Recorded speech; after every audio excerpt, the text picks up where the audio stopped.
સોયલા પ્રાથમિક શાળામાં કન્યા કેળવણી મહોત્સવ અને શાળા પ્રવેશોત્સવ 2024 યોજાયો। IAS દ્વારા કોમ્પ્યુટર લેબનું રિબિન કાપી ઉદ્ઘાટન કરવામાં આવ્યું। સોયલા પ્રાથમિક શાળામાં કન્યા કેળવણી મહોત્સવ અને શાળા પ્રવેશોત્સવ 2024 યોજાયો હતો।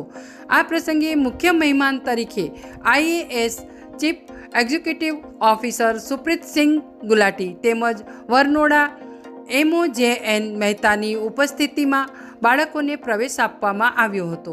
કાર્યક્રમની શરૂઆત દીપ પ્રાગટ્યથી કરવામાં આવી। ત્યારબાદ મહેમાનોનું શાળાની બાળાઓ દ્વારા સ્વાગત ગીતથી સ્વાગત કર્યું હતું। આવેલ અધિકારી દ્વારા બાળકો અને વાલીઓને શિક્ષણ વિશે વિસ્તૃતમાં માહિતી આપવામાં આવી હતી અને સરકાર દ્વારા આવેલી ધોરણ 3 થી 8ની કીટોનું વિતરણ કરવામાં આવ્યું હતું।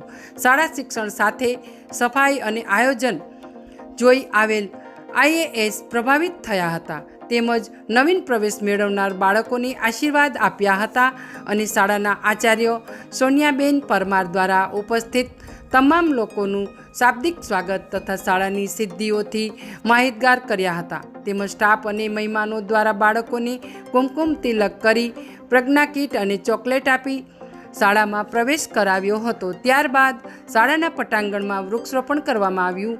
કન્યા કેળવણી મહોત્સવ અને શાળા પ્રવેશોત્સવ કાર્યક્રમની આભાર વિધિ સમગ્ર કાર્યક્રમનું સંચાલન સુનિલભાઈ જે પ્રજાપતિ દ્વારા કરવામાં આવ્યું હતું। શાળાના આચાર્ય અને સ્ટાફ દ્વારા કાર્યક્રમનું સુંદર આયોજન કરી સફળ બનાવ્યો હતો। તેમાં તલાટી કમ મંત્રી સાગરભાઈ દેસાઈ, CRC પ્રકાશભાઈ, વિષ્ણુભાઈ જોશી, ભીલડી ભાજપ મહામંત્રી સુરેશભાઈ સિલ્વા, સરપંચ નારાયણભાઈ, SMC અધ્યક્ષ ગમનભાઈ, આંગણવાડી સુપરવાઇઝર, માજી સરપંચ મહેશભાઈ, SMC તમામ સભ્યો, ગ્રામ પંચાયત સભ્યો, ગામના વડીલો, યુવાનો, માતાઓ અને બહેનો મોટી સંખ્યામાં ઉપસ્થિત રહ્યા હતા। અહેવાલ નરેશ મોદી, ભીલડી, બનાસકાંઠા।